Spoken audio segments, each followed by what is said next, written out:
It's my honor today to address the people of the world following this very historic summit with Chairman Kim Jong of North Korea. We spent very intensive hours together, and I think most of you have gotten the signed document, or you will very shortly.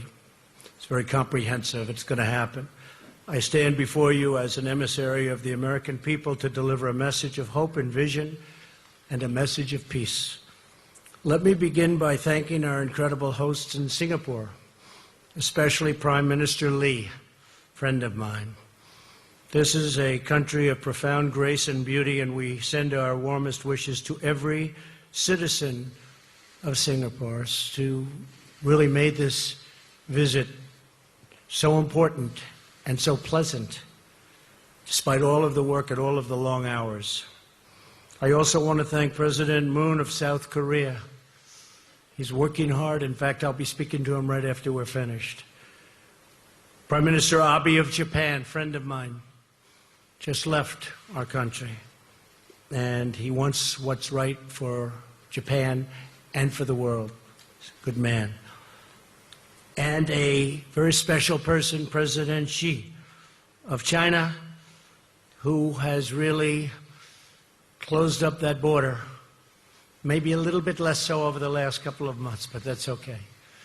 But he really has, and he's a terrific person and a friend of mine and really a great leader of his people. I want to thank them for their efforts to help us get to this very historic day. Most importantly, I want to thank Chairman Kim for taking the first bold step toward a bright new future for his people. Our unprecedented meeting, the first between an American president and a leader of North Korea, proves that real change is indeed possible. My meeting with Chairman Kim was honest, direct, and productive. We got to know each other well in a very confined period of time, under very strong circumstance. We're prepared to start a new history, and we're ready to write a new chapter between our nations. Nearly 70 years ago, think of that, 70 years ago, an extremely bloody conflict ravaged the Korean Peninsula. Countless people died in the conflict, including tens of thousands of brave Americans. Yet while the armistice was agreed to, the war never ended, to this day, never ended. But now we can all have hope that it will soon end, and it will soon end. The past does not have to define the future. Yesterday's conflict does not have to be tomorrow's war. And as history has proven over and over again, adversaries can indeed become friends. We can honor the sacrifice of our forefathers by replacing the horrors of battle with the blessings of peace. And that's what we're doing, and that's what we have done. There is no limit to what North Korea can achieve when it gives up its nuclear weapons and embraces commerce and engagement with the rest of the world that really wants to engage. Chairman Kim has before him an opportunity like no other to be remembered as the leader who ushered in a glorious new era of security and prosperity for his people. Chairman Kim and I just signed a joint statement in which he reaffirmed his unwavering commitment to complete denuclearization of the Korean Peninsula. We also agreed to vigorous negotiations to implement the agreement as soon as possible. And he wants to do that. This isn't the past. This isn't another administration that never got it started and therefore never got it done. Chairman Kim has told me that North Korea is already destroying a major missile engine testing site. That's not in your signed document. We agreed to that after the agreement was signed. That's a big thing. For the missiles that they were testing, the site is going to be destroyed very soon. Today is the beginning of an arduous process. Our eyes are wide open, but peace is always worth the effort, especially in this case. They should have been done years ago. They should have been resolved a long time ago. But we're resolving it now. Chairman Kim has the chance to seize an incredible future for his people. Anyone can make war, but only the most courageous can make peace. The current state of affairs cannot endure forever. The people of Korea, North and South, are profoundly talented, industrious, and gifted. These are truly gifted people. They share the same heritage, language, customs, culture, and destiny. But to realize their amazing destiny, to reunite their national family, the menace of nuclear weapons will now be removed. In the meantime, the sanctions will remain in effect. We dream of a future where all Koreans can live together in harmony, where families are reunited and hopes are reborn, and where the light of peace chases away the darkness of war. This bright future is within, and this is what's happening. It is right there. It's within our reach. It's going to be there. It's going to happen. People thought this could never take place. It is now taking place. It's a very great day. It's a very great moment in the history of the world. And Chairman Kim is on his way back to North Korea. And I know for a fact, as soon as he arrives, he's going to start a process that's going to make a lot of people very happy and very safe. So it's an honor to be with everybody today. The media, it's a big gathering of media, I will say. Makes me feel very uncomfortable. But it is what it is. People understand that this is something very important to all of us, including yourselves and your families. So thank you very much for being here. We'll take some questions. Wow. It's a lot of questions. Go ahead. Sure, go ahead. Thank you. NBC. Thanks, Mr. President. Two questions for you, if you don't mind. First, the man you met today, Kim Jong-un, as you know, has killed family members, has starved his own people, is responsible for the death of Otto Warmbier. Why are you so comfortable calling him very talented? Well, he is very talented. Anybody that takes over a situation like he did at 26 years of age and is able to run it and run it tough. I don't say he was nice or I don't say anything about it. He ran it. Very few people at that age, you can take 1 out of 10,000 probably couldn't do it. Otto Warmbier is a very special person, and he will be for a long time in my life. His parents are good friends of mine. I think without Otto, this would not have happened. Something happened from that day. It was a terrible thing. It was brutal. But a lot of people started to focus on what was going on, including North Korea. I really think that Otto is someone who did not die in vain. I told this to his parents. Special young man, and I have to say, special parents, special people. Otto did not die in vain. He had a lot to do with us being here today. Okay? Thank you very much. President, that second question for you, sir, was on the security. Second question, sir, on the security assurances you talked about in your statement. Can you be specific about what assurances you are willing to give to Kim Jong-un? Does that include reducing military capabilities? And just to follow up on your answer. No, we're not reducing anything. We're not reducing. At some point, I have to be honest, and I used to say this during my campaign, as you know probably better than most. I want to get our soldiers out. I want to bring our soldiers back home. We have right now 32,000 soldiers in South Korea. And I'd like to be able to bring them back home. But that's not part of the equation right now. At some point, I hope it will be, but not right now. We will be stopping the war games, which will save us a tremendous amount of money, unless and until we see that the future negotiation is not going along like it should. But we'll be saving a tremendous amount of money. Plus, I think it's very provocative. Yes, John? Yes, John, go ahead. Oh, go ahead. I'm sorry. I thought you were John Roberts. I looked at you. You looked just much better, right? We're frequently confused, Mr. President. Yes. Mr. President, the joint statement does not talk about verifiable or irreversible denuclearization. Yeah. Is that a concession on the part of the United States? No, not at all, because if you look at it, I mean, it said we are going to, let's say here, it will be gone. I don't think you can be any more plain than what we're asking. Issues related to the establishment of the new U.S. DPKR relations, the building. We talk about the guarantees, and we talk about unwavering commitment to the complete denuclearization of the Korean Peninsula. This is the document that we just signed. Did you discuss with Chairman Kim methods to verify, either with the United States or international organizations, that very process? And do you Yes, we did. Yes, we did. And we'll be verifying. Yeah, we'll be verifying. It'll be verified. How is that going to be achieved, Mr. President? Well, it's going to be achieved by having a lot of people there. And as we develop a certain trust, and we think we have done that, Secretary Pompeo has been really doing a fantastic job, his staff, everybody. As we do that, we're going to have a lot of people there, and we're going to be working with them on a lot of other things. But this is complete denuclearization of North Korea, and it will be verified. Will those people be Americans or international?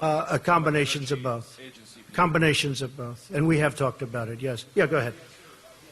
Be nice. Be respectful. I'll be very respectful, sir. What did Kim Jong-un say to you to give you the confidence that for once in the history of North Korea they are not cheating the system and gaming the world and gaming the people who will have to go in and make sure that they're actually giving up their nuclear arsenal? Yeah, I mean, very fair question. He actually mentioned the fact that they proceeded down a path in the past, and ultimately, as you know, nothing got done. In one case, they took billions of dollars during the Clinton regime, took billions of dollars, and nothing happened. That was a terrible thing. And he actually brought it up to me. And he said, we have never gone this far. I don't think they've ever had the confidence, frankly, in a president that they have right now for getting things done and having the ability to get things done. And he was very firm in the fact that he wants to do this. I think he might want to do this as much or even more than me, because they see a very bright future for North Korea. So you never know, right? We never know. But I'll tell you what, we signed a very comprehensive document today, and I think most of you have been given that document. But we signed a very, very comprehensive document, and I believe he's going to live up to that document. In fact, when he lands, which is going to be shortly, I think that he will start that process right away. I do. I can only say that I know him for really well. It's been very rhetorical, as you know. I think without the rhetoric, it wouldn't have happened. I think without other things going along, I think the establishment of a new team was very important. They have a great team. But I think he wants to get it done. I really feel that very strongly. There's John. I think, you know, you two guys look alike when the light is right on the hair is very similar. Let me see who has better hair. He's got pretty good hair, John. It's the angelic glow of the backlighting, Mr. President, that makes us look so similar. Of course, the denuclearization and nuclear weapons and biological weapons and whatnot is one problem in North Korea. Another huge problem is the horrible record that they have on human rights. Was that discussed at all? Is that something that you will tackle in the future? Yes, it was discussed. It will be discussed more in the future, human rights. And what was also discussed in great detail, John, was the fact that, you know, we have, and I must have had just countless calls and letters and tweets, anything you can do. They want the remains of their sons back. They want the remains of their fathers and mothers and all of the people that got caught into that really brutal war, which took place to a large extent in North Korea. And I asked for it today, and we got it. That was a very last minute. The remains will be coming back. They're going to start that process immediately. But so many people, even during the campaign, they'd say, is there any way you can work with North Korea to get the remains of my son back or my father back? So many people asked me this question, and, you know, I said, look, we don't get along too well with that particular group of people, but now we do. And he agreed to that so quickly and so nice. It was really a very nice thing, and he understands it. He understands it. So for the thousands and thousands, I guess way over 6,000 that we know of in terms of the remains, they'll be brought back. The POW MIA issue clearly is a very important one for thousands. Especially to a lot of people that are... But what do you, President Trump, expect Kim Jong-un to do about the human rights record regarding the North Korean people? Right.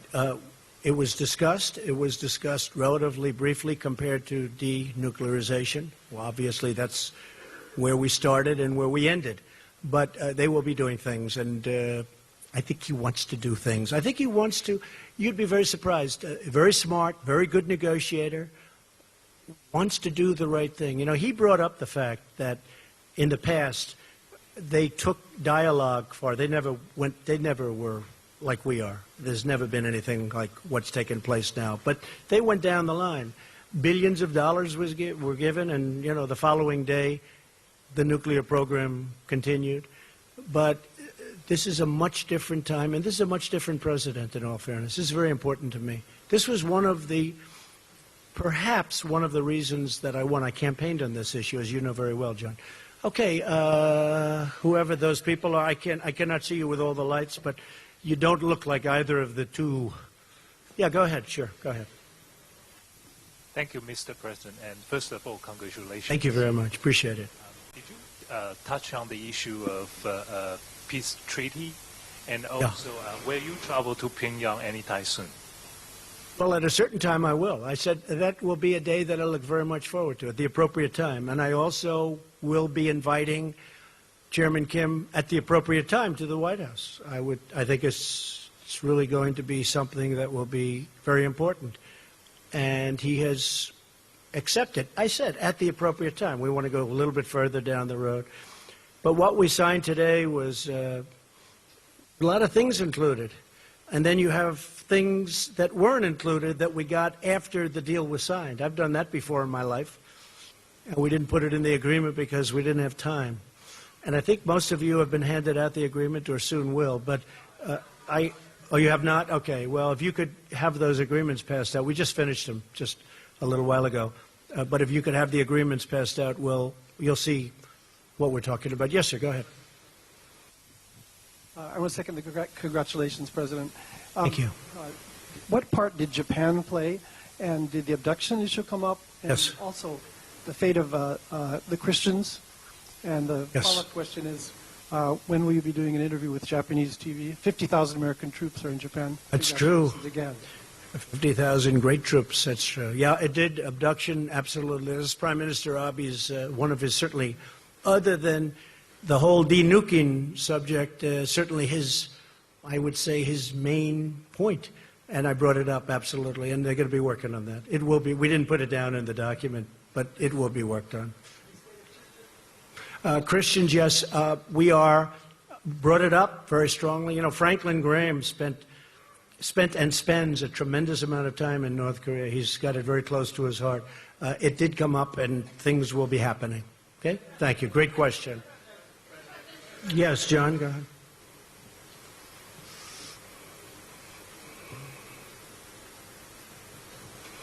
Thank you, Mr. President. Thank you, John.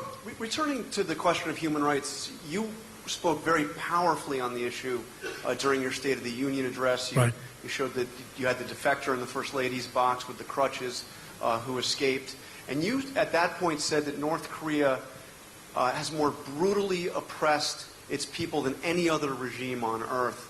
Do you still believe that is the case, having sat down with Kim Jong-un? And does he need to change that? John, I believe it's a rough situation over there. There's no question about it. And we did discuss it today pretty strongly. I mean, knowing what the main purpose of what we were doing is, denuking, but discussed it at pretty good length. We'll be doing something on it. It's rough. It's rough in a lot of places, by the way, not just there, but it's rough. And we will continue that, and I think ultimately we'll agree to something. But it was discussed at length outside of the nuclear situation, one of the primary topics. But do you think that needs to change to bring on this glorious new era you've talked about? Are they going to have to... I think it will change, yeah. I think it probably has to, but I think it will. Yeah. Thank you. Thank you very much. Steve, that's you, Steve, right there. Yes, sir. Thank you. What timetable do you envision for their denuclearization? And in the meantime, are you thinking about easing any sanctions? Well, you know, scientifically, I've been watching and reading a lot about this, and it does take a long time to, you know, pull off complete denuclearization. It takes a long time. Scientifically, you have to wait certain periods of time, and a lot of things happen. But despite that, once you start the process, it means it's pretty much over. You can't use them. That's the good news. And that's going to start very, very soon. I believe that's going to start very soon. We will do it as fast as it can mechanically and physically be done, Steve. And the sanctions? The sanctions will come off when we are sure that the nukes are no longer a factor. Sanctions played a big role, but they'll come off at that point. I hope it's going to be soon, but they'll come off. They, as you know, and as I've said, the sanctions right now remain. But at a certain point, I actually look forward to taking them off, and they'll come off when we know we're down the road where it's not going to happen. Nothing's going to happen. Okay? Thank you. Yes, go ahead, please. Thank you, Mr. President. Thank you. Congratulations on this historic summit. Thank you very much. Congratulations to everybody, by the way. Congratulations to everybody. Go ahead. You signed a document with Kim Jong-un. It's essentially a piece of paper. Yesterday we had a briefing from the Secretary of State, Mike Pompeo, and he said the following: many presidents previously have signed off on pieces of paper, only to find that the North Koreans either didn't promise what we thought they had or actually reneged on those promises. What makes this time different, Mr. President? Well, you have a different administration. You have a different president. You have a different Secretary of State. You have people that are, you know, it's very important to them, and we get it done. The other groups, maybe it wasn't a priority. I don't think they could have done it if it was a priority, frankly. I don't think they honestly could have done it even if it was a priority. And it would have been easier back then. Would have been, for me, it would have been much easier if this were 10 years ago or 5 years ago. And I'm not just blaming President Obama. I mean, this goes back for 25 years. This should have happened. I was given a very tough hand.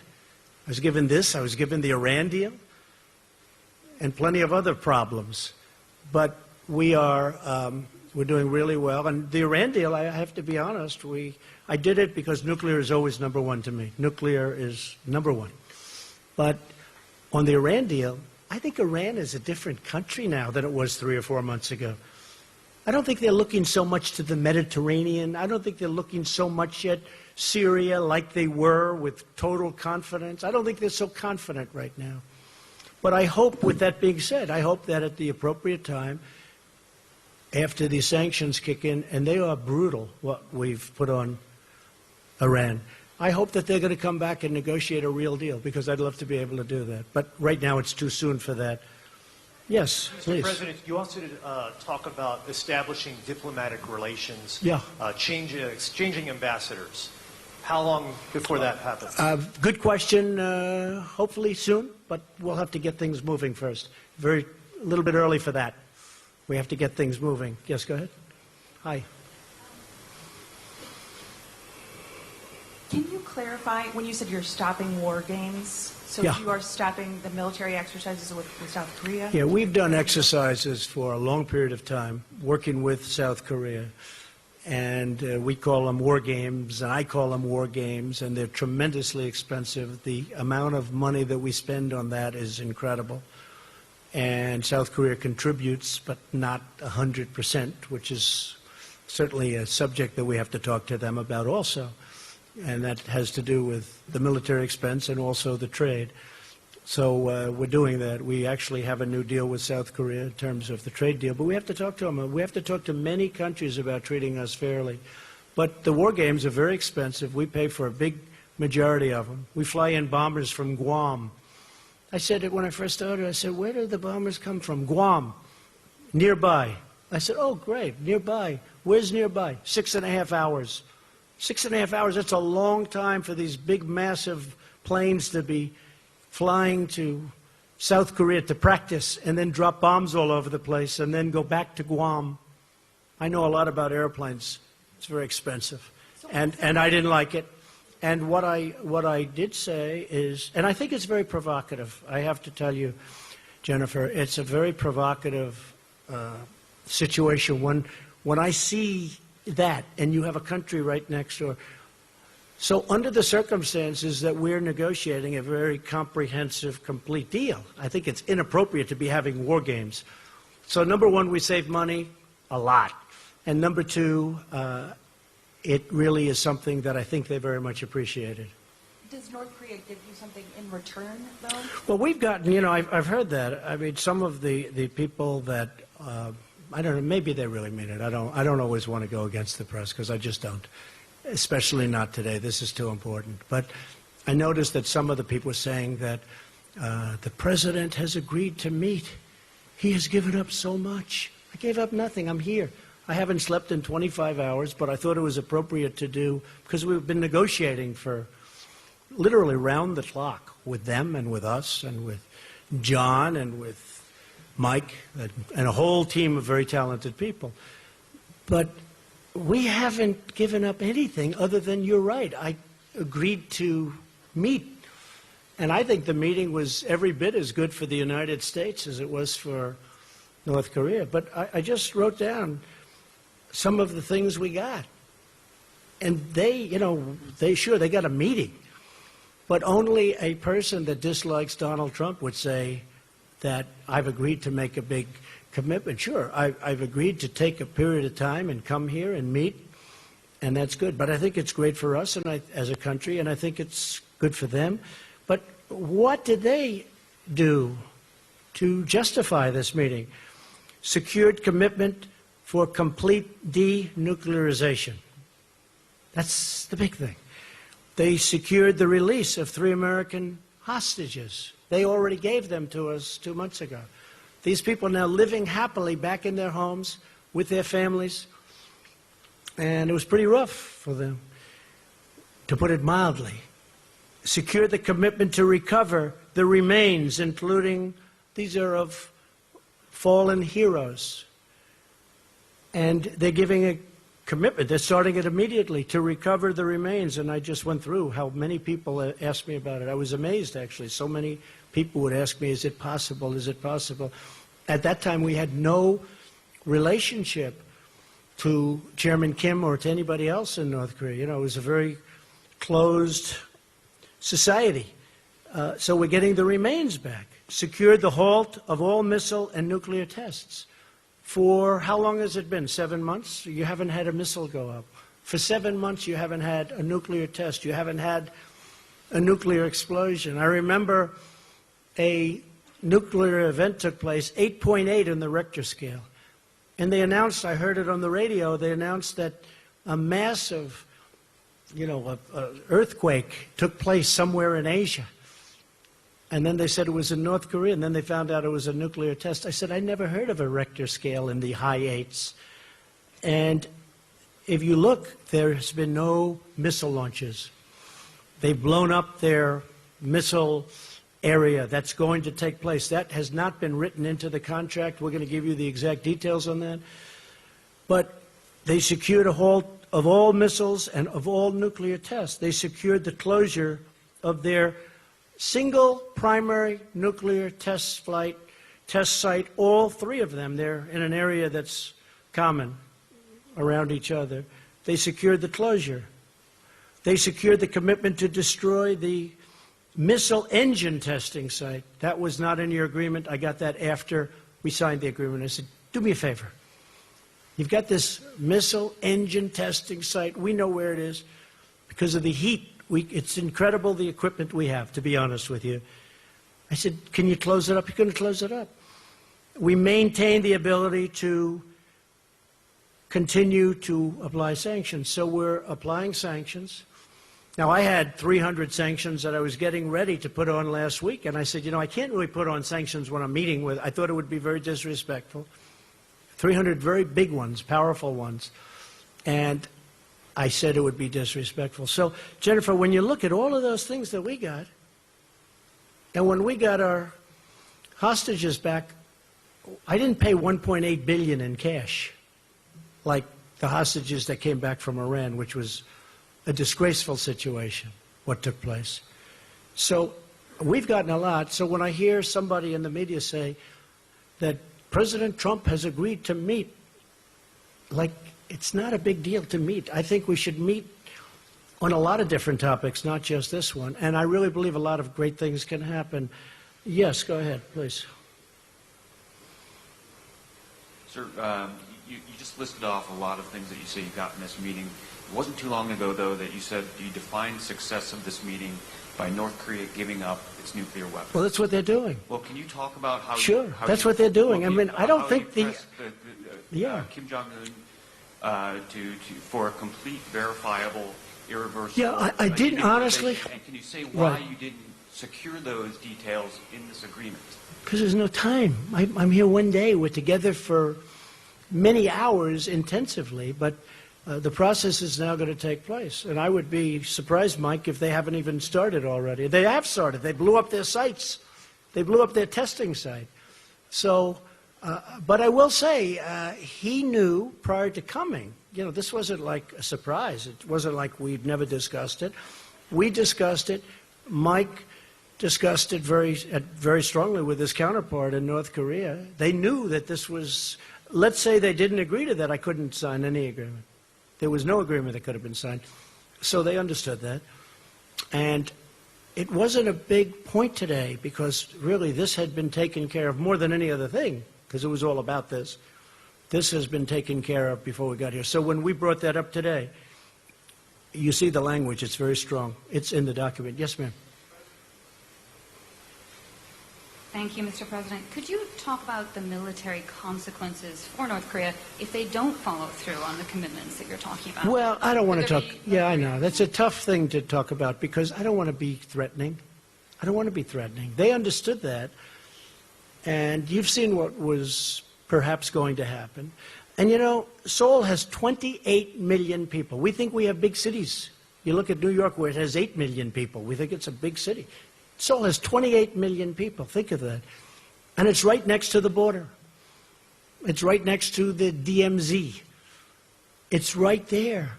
I mean, if this would have happened, I think, you know, I've heard, 100,000 people. I think you could have lost 20 million people, 30 million people. This is really an honor for me to be doing this because I think, you know, potentially you could have lost, 30, 40, 50 million people. The city of Seoul, one of the biggest cities in the world, is right next to the border. You once spoke about fire and fury. Is that no longer the case? Well, at that time we needed perhaps fire and fury because we could not have allowed that kind of capability from the standpoint of the United States. And certainly Japan wasn't going to allow it either. Japan is right next door.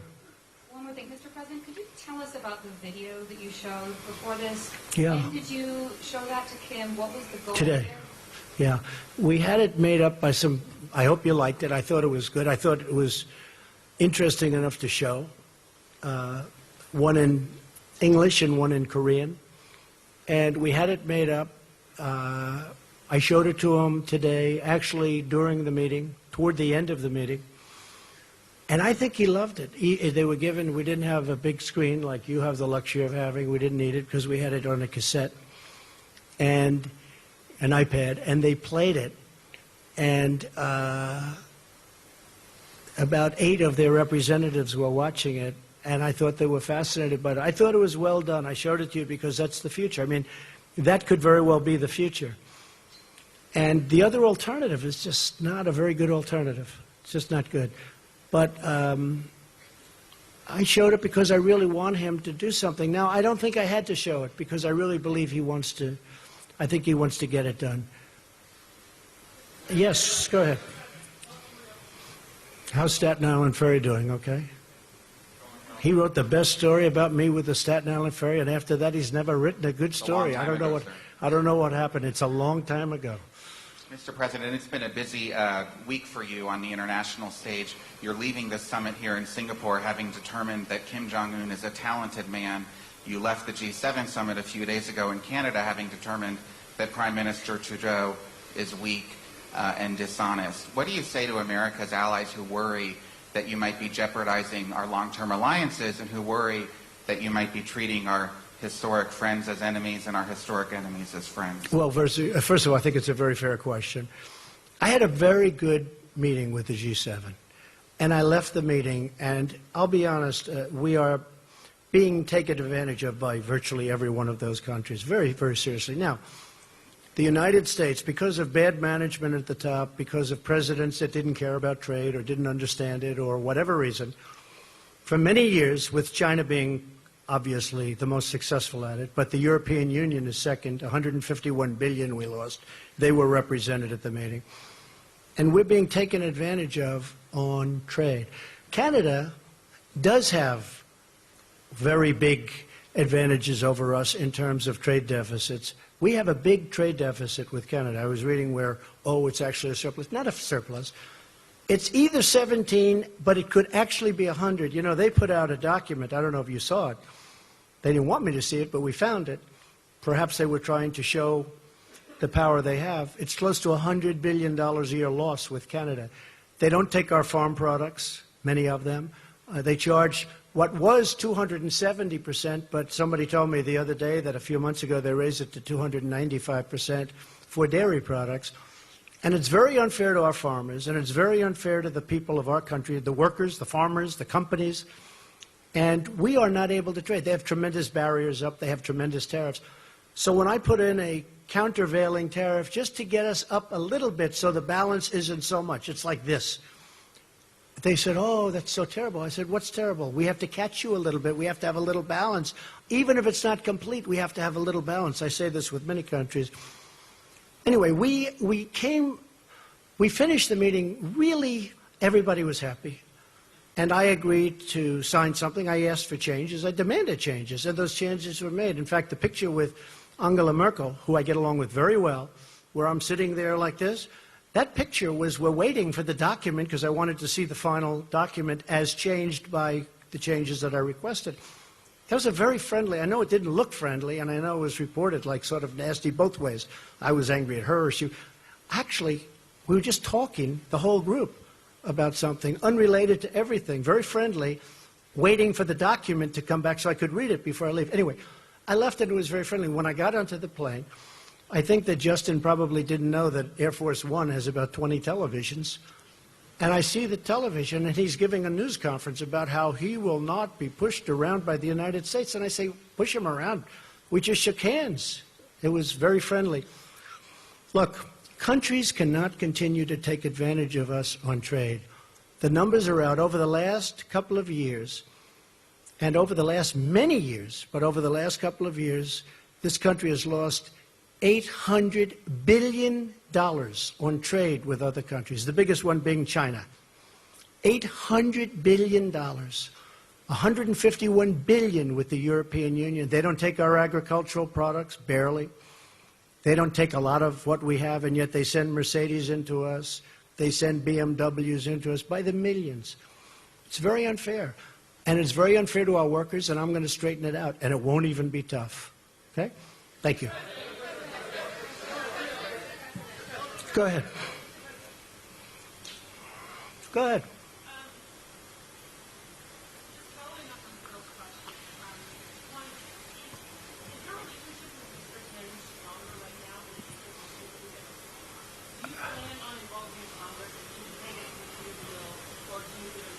I would like to involve Congress, yes. And no, I have a good relationship with Justin Trudeau. I really did. Other than he had a news conference that he had because he assumed I was in an airplane and I wasn't watching.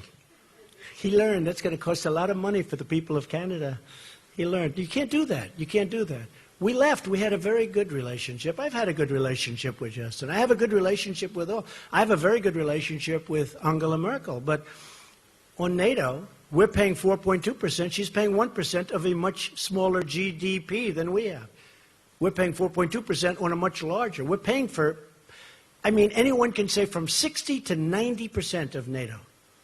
And we're protecting countries of Europe. And then on top of it, they kill us on trade. So you just can't have it that way. It's unfair to our taxpayers and to our people.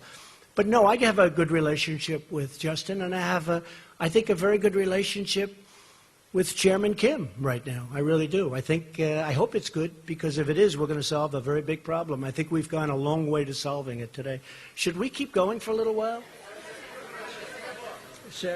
I don't know. It's up to the legendary Sarah Huckabee Sanders. Should we keep going, Sarah? Okay, we'll go. Well, I don't care. Hey, you know, it just means we get home a little later in the evening, right? Yeah, go ahead. Sure, go ahead. Go ahead. Hi, Mr. President. How are you? I'm nice, good. Nice From to the see you. Straits Times of Singapore. Welcome to the country. Thank you very much. I hope you enjoyed our food. Beautiful country, I did. I just wanted to find out, you describe this as a process. What is the immediate next step? Is there some ongoing dialogue? Yes. Well, we're getting together next week to go into the details. And that's our Secretary official Pompeo, level? yeah, next week with John Bolton and our entire team to go over the details and to get this stuff done. We want to get it done. He wants to get it done. We're also working very much with South Korea. We're working with Japan. We're working with China to a lesser extent, but we're working with China. And you're going back to Singapore? I would come back gladly. Your Prime Minister was fantastic. We were with him yesterday. He's done a great job. It was very welcoming. It really probably made a difference, actually. It's a great place. Thank you very much. Thank you, Mr. Yes, ma'am. President. Thank you, Mr. President. What was it about that first interaction with Chairman Kim this morning that made you decide not to walk away after you said that you would know within the first minute if he was sincere? I've said that about relationships. I've said that about people. You know, in the first second, now I was generous, I said 5 seconds, but you know, in the first second, in some cases, sometimes that doesn't work out. But sometimes it does. From the beginning, we got along. But there's been a lot of groundwork. This wasn't like we went and we started talking about, as you know, right? We didn't just come in and start talking about these very complex subjects that have been going on for 70 years. We've been discussing this for months. And, you know, once the rhetoric stopped, once they did a great thing.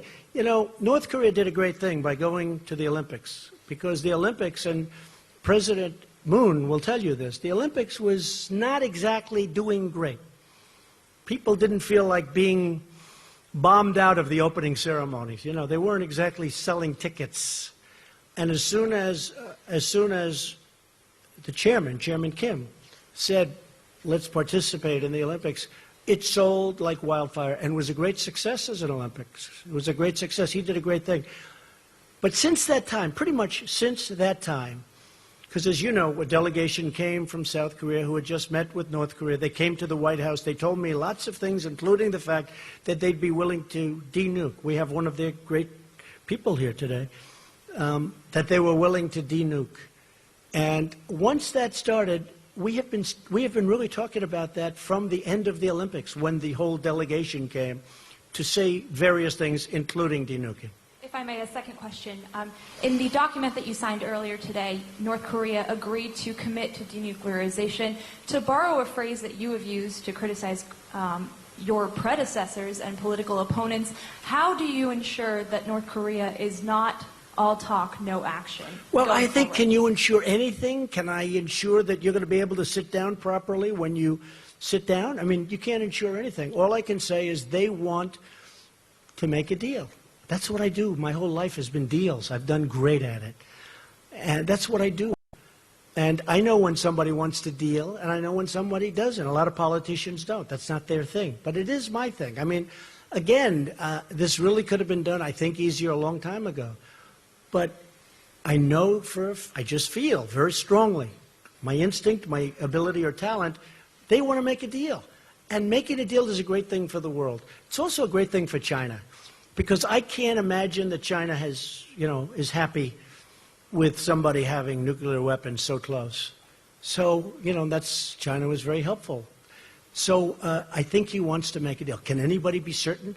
But we're going to be certain soon because the negotiations continue. Okay? Thank you very much. Go ahead.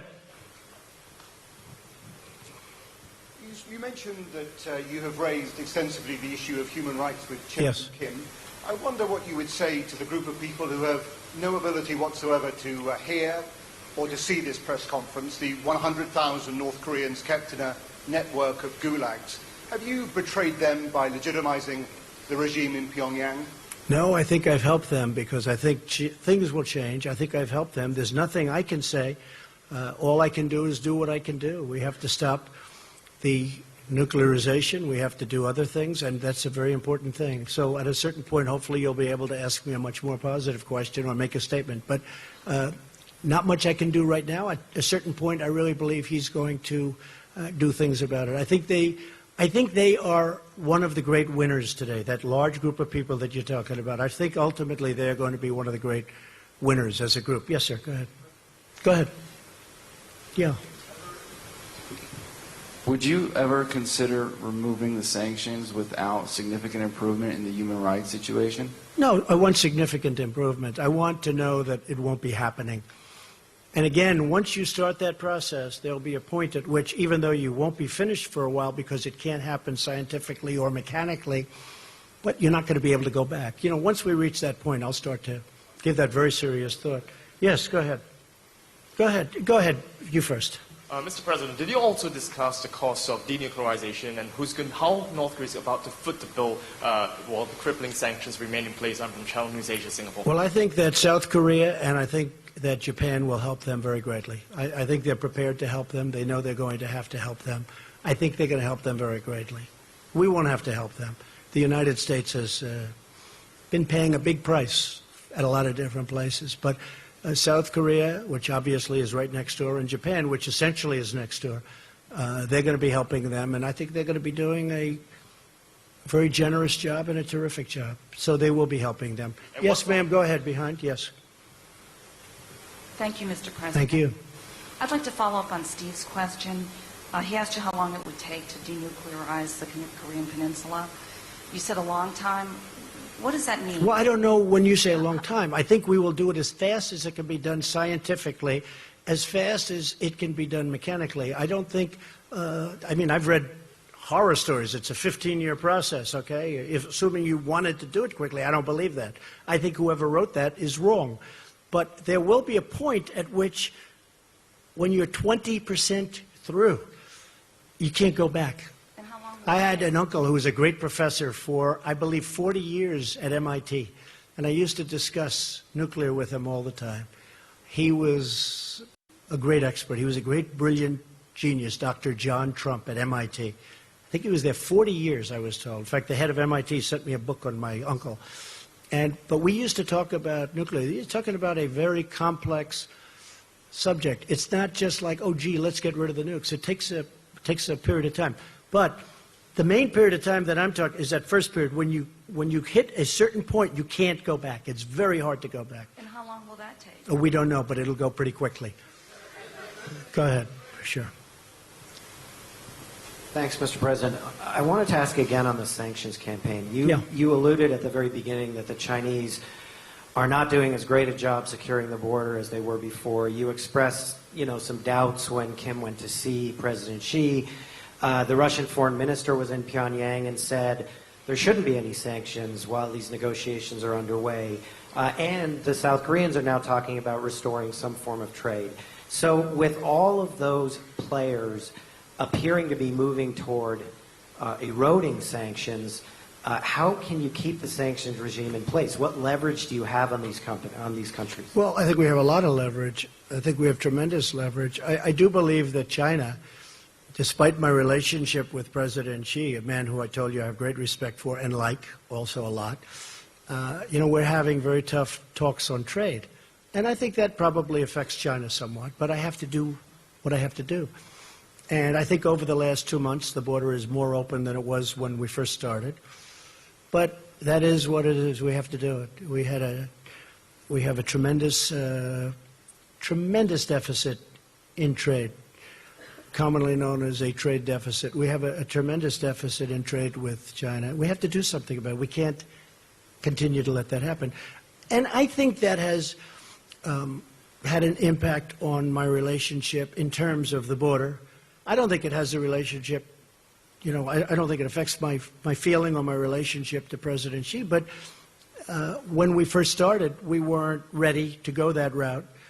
And as we started preparing and getting ready to do that, I think that's had an impact on, frankly, the border, which is a shame. But I have to do it. I have no choice. For our country, I have to do it. South Korea will do whatever's necessary to get a deal done. If that means we can't trade, well, they're not going to trade. They're definitely not going to trade. if they think, and they would do this with our concurrence, if they think that they can do some work because we're very far down the line. We're actually very far. You know, that document, when you read it today, that's far down the line. That's not something that just happened to be put together. This was done over months. And again, the rhetoric was important and the sanctions were important. I don't even know which one was more important. They were both important. Yeah, go ahead. President David Sanger for the New York Times. I was wondering if you could give us some sense of whether the Chairman Kim told you how many nuclear weapons he believes he's made, whether he's willing to turn those over first, and then whether in your mind you need to do more than was done in the Iran deal for actually dismantling the both the uranium and the plutonium processes, and whether or not you had a sense that Chairman Kim really understood what that involved and had a timetable in his own mind of shutting that. Well, David, I can tell you he understands. He understands it so well. He understands it better than the people that are doing the work for him. That is an easy one. As far as what he has, it's substantial, very substantial. The timing will go quickly. I believe you'll see some good action. I mean, as an example, one of the things with the missile site, I think you're probably surprised to hear that. That was a throw-in at the end, the missile site. But I really believe, David, that it's going to go very quickly. I really believe that it's going to go fast. And it is a very substantial arsenal. There's no question about it. You know, I used to say, maybe it's all talk and no action.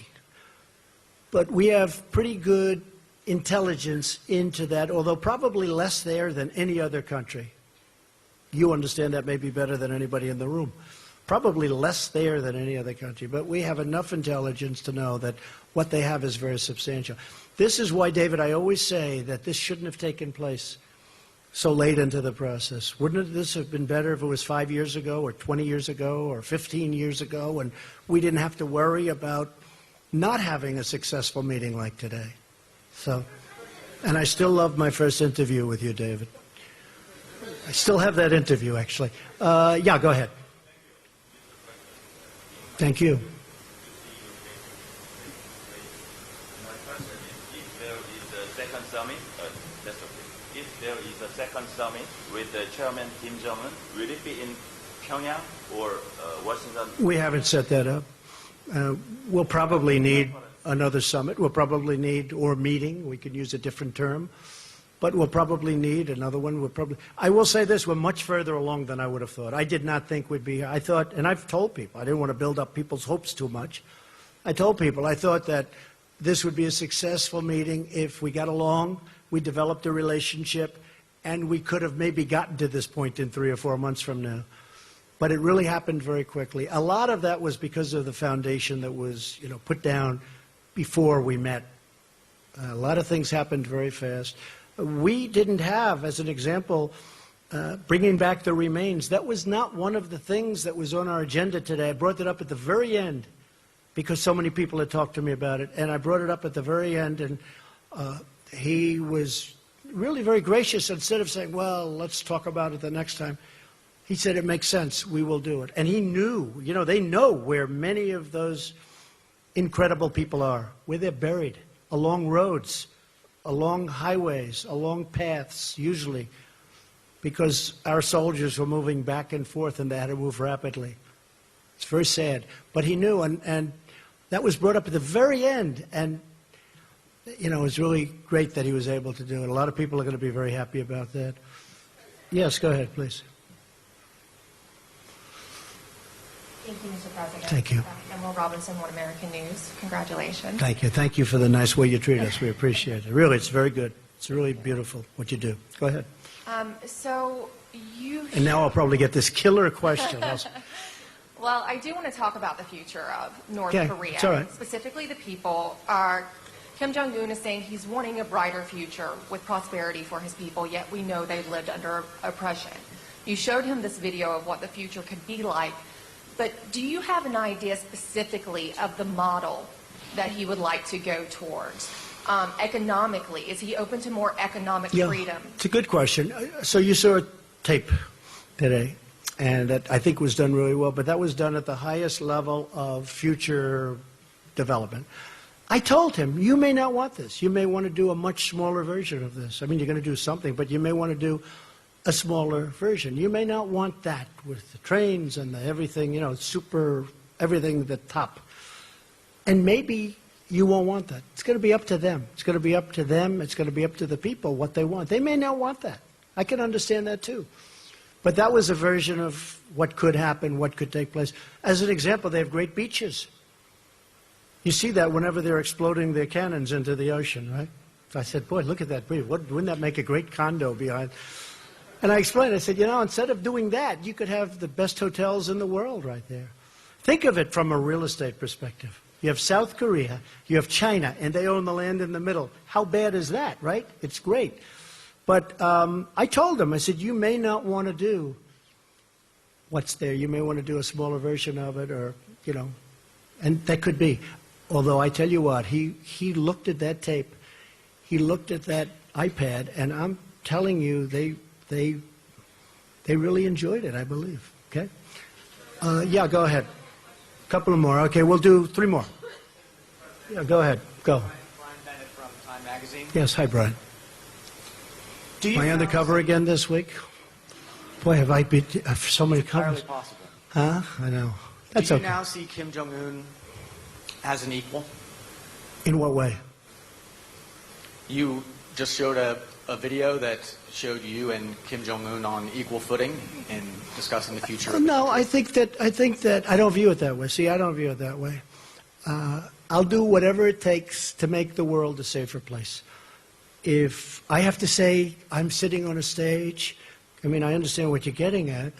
If I have to say I'm sitting on a stage with Chairman Kim, and that's going to get us to save 30 million lives, could be more than that, I'm willing to sit on the stage. I'm willing to travel to Singapore very proudly, very gladly. Again, I you know, other than the fact that it is taking my time, they have given up a tremendous amount. They've given it up even before, and even add the Olympics to it. You know, you could add the Olympics to the question. They went to the Olympics. They took an Olympics that was going to be a massive failure, that maybe wouldn't have even opened. And they made it a tremendous success by agreeing to participate. Add that to the list of things that they've done. So, Brian, if I can save millions of lives by coming here, sitting down, and establishing a relationship with someone who's a very powerful man, who's got firm control of a country, and that country has very powerful nuclear weapons, it's my honor to do it. Are you concerned that the video you just showed could be used by Kim as propaganda to show him as... No, I'm not concerned at all. We can use that video for other countries. Go ahead. Mr. President, in the year 2000, President Clinton got a request by Kim Jong-il. Got impressed? Got a request from Kim Jong-il to travel to Pyongyang and meet him. And Clinton refused. He sent Secretary of State Albright. Yeah, he did a great deal. And he spent $3 billion and got nothing. They started making nuclear weapons. Mr. President, and you, on the other hand, got the request and right away went here to meet him. And do you understand those people who say that you gave him the ultimate present, a legitimacy to a regime who oppresses its people without an ongoing process before you, as a U.S. president, as the leader of the free world, meet, shake hands with this leader of North Korea who is perceived to be oppressing brutally his own people? Okay, good. I think we just answered the question. But do you understand this I understand it much better than you do. Okay. Yeah, go ahead. Go ahead. Thank you very much. Yes. Mr. President, Eliana Johnson with Sure. Politico. Hi. Hi. You mentioned a couple specific concessions that you got from Kim, the return of remains and the destruction of the nuclear site. And I know you said that was And an much add-on. more, and much more than that. Yeah, I know you said the last thing was an add-on and it wasn't in the agreement, but that he gave you his word. If he doesn't follow through on these things, what are you prepared to do in response, and will you lose faith in this process? No, I think he'll do it. I really believe that. Otherwise, I wouldn't be doing this.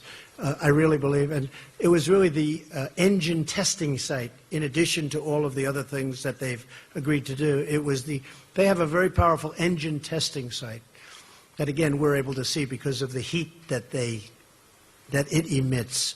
And yeah, I'm able to. I'm very happy. I'll tell you what. I'm very happy with those 2 points, the 2 points you mentioned. But I think you might be referring to the thing that's not in, which is the engine testing site.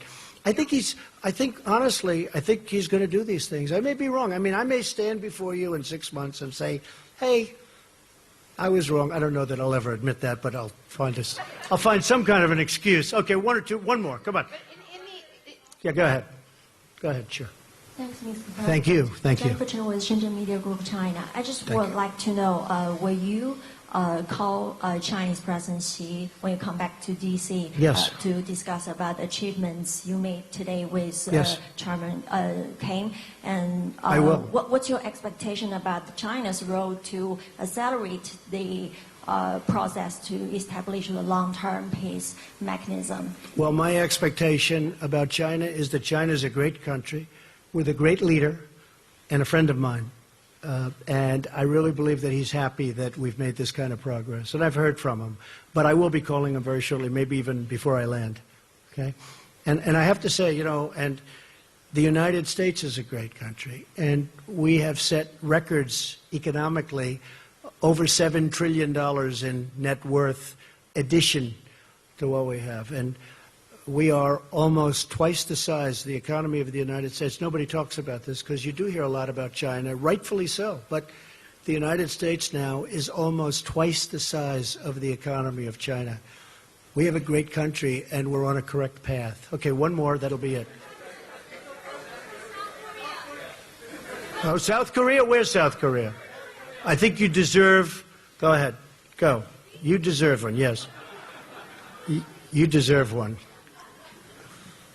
I've got 2 questions for you, Mr. President. First, you mentioned earlier that you're going to talk with South Korean President Moon Jae-in over the phone. What do you plan to discuss with him? I just want to tell him about the meeting. Very successful, and he'll be very much involved in the final negotiation. He's a very, very fine gentleman, also a friend of mine, and I look forward to speaking to him. He'll be very happy when he hears about. I've already sent word to him about what happened. I sent the document to him, actually, and all of the details behind the document. So I'll be talking to him very shortly. If I may ask another question, in signing the peace treaty, do you plan to work this out with North Korea's Chairman Kim only, or what do you think about the involvement of South Korea and China as the signatories? I'd like to have them involved also. There's a question as to whether or not we're supposed to or whether or not we legally have to. I don't care. I think it would be great to have China involved and also, of course, South Korea. Okay?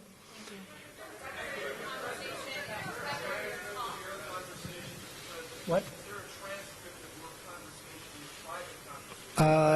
Mike, do they have a transcript? They probably have a rough transcript, which you can give us if you have one.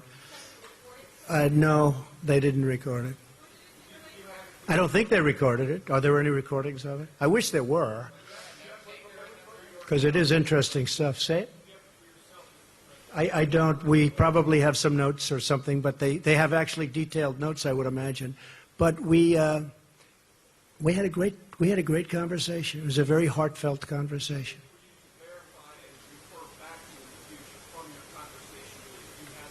Yeah, well, I don't have to verify because I have one of the great memories of all time, so I don't have to.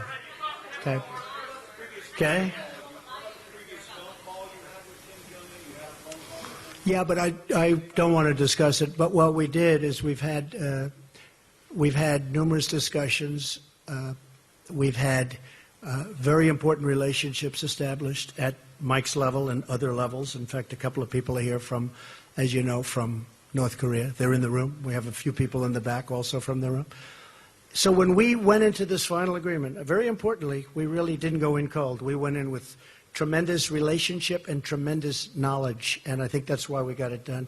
So I'm going to head back. I don't know about you folks, but It's been a long time since I've taken it easy, so now we can take it a little bit easy, and then the work begins again. And I appreciate everybody being here. I hope we've answered your questions. And thank you very much. And sort of congratulations to everybody, because this is really, to me, it's a very important event in world history. And to be really true to myself, I have to add, I want to get it completed. So Mike, our whole team has to get to work and get it completed, because otherwise we've done a good job. But if you don't get the ball over the goal line, it doesn't mean enough, okay? So thank you, and sort of congratulations to everybody in the room. Thank you very much. Appreciate it. Thank you. Feel good. Feel very good. Very good. Thank you.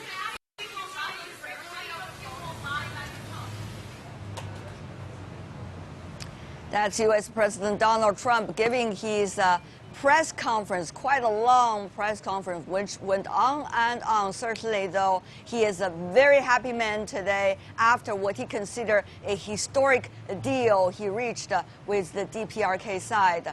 And also, at this point, we are hearing a lot still in the room where the press conference taking place. People are still shouting out their questions, trying to get some answers from President Trump.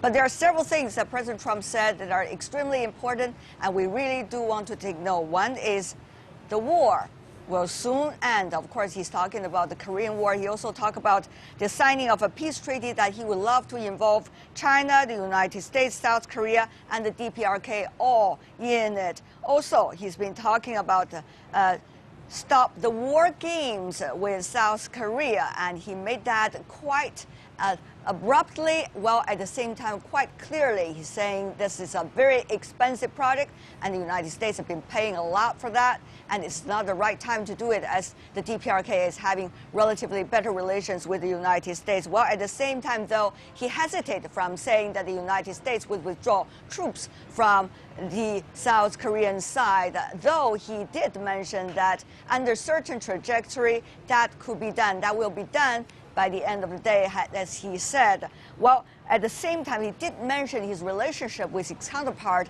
in Northeast Asia. China's name is being mentioned repeatedly, and also he talked about Chinese President Xi Jinping as a great man, it's a great country, he's a great leader, and he also said President Xi from China will be happy about this historic deal. However, he also said that he's going to call President Xi about this thing, and probably even before he leaves Singapore. He also mentioned about his South Korean counterparts and things related to today's historic event. And for now, I am joined by our correspondent Sean Cubs in Singapore. He's been following the press conference. Sean, help us to understand your biggest takeaway.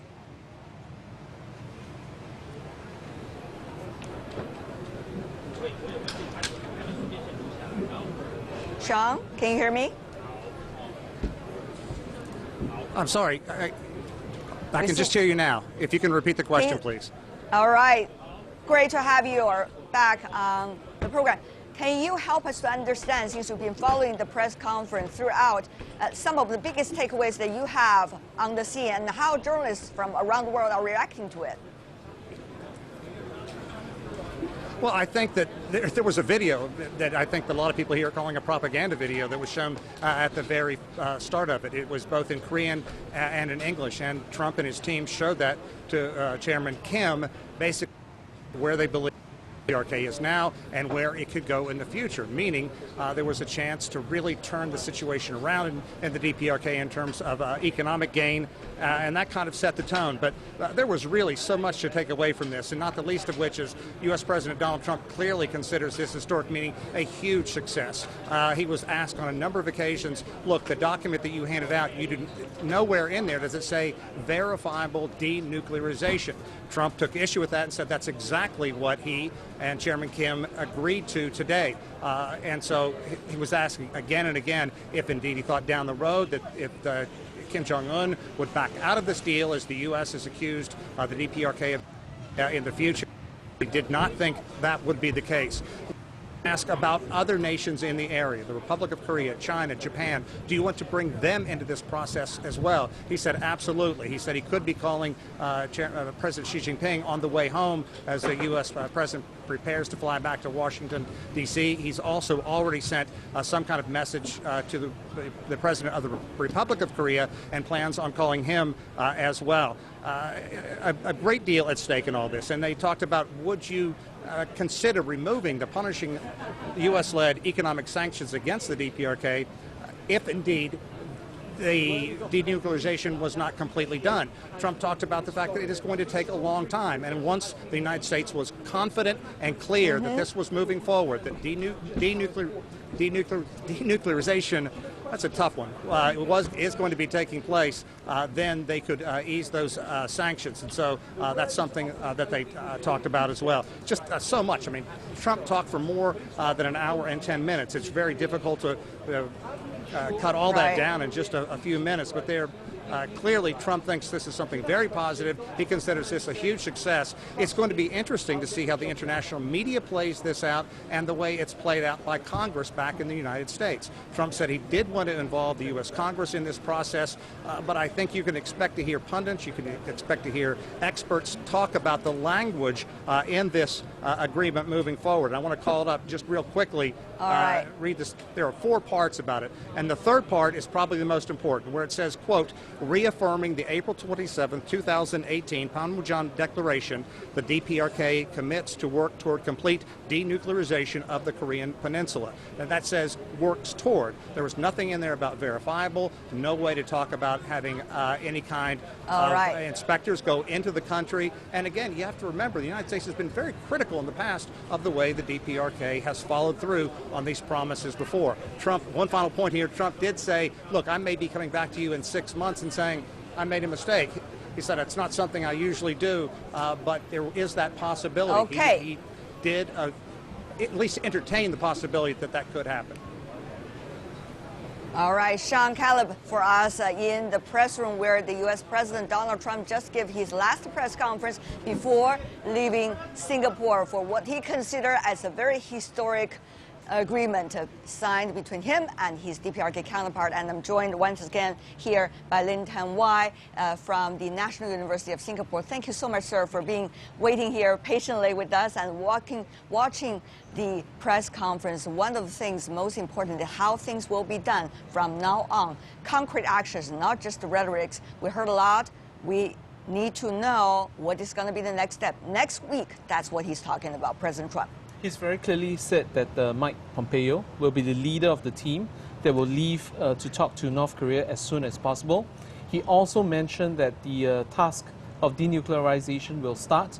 We've heard about mechanical as well as physical tests.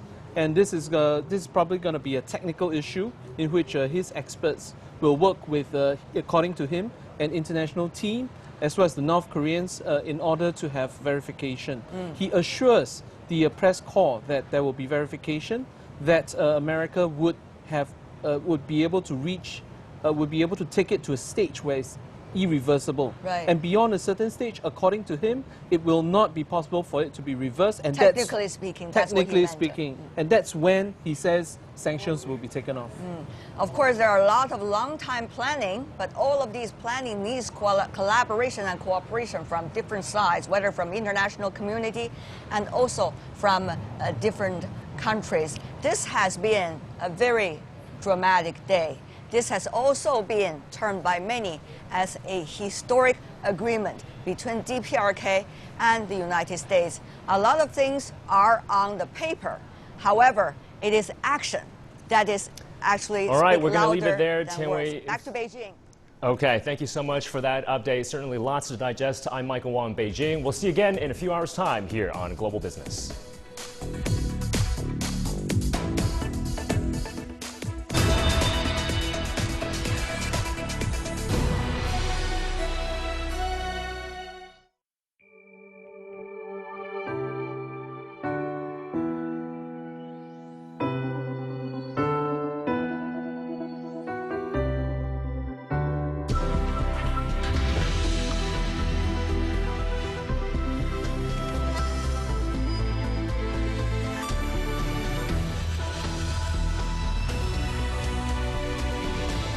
This is CGTN, China Global Television Network.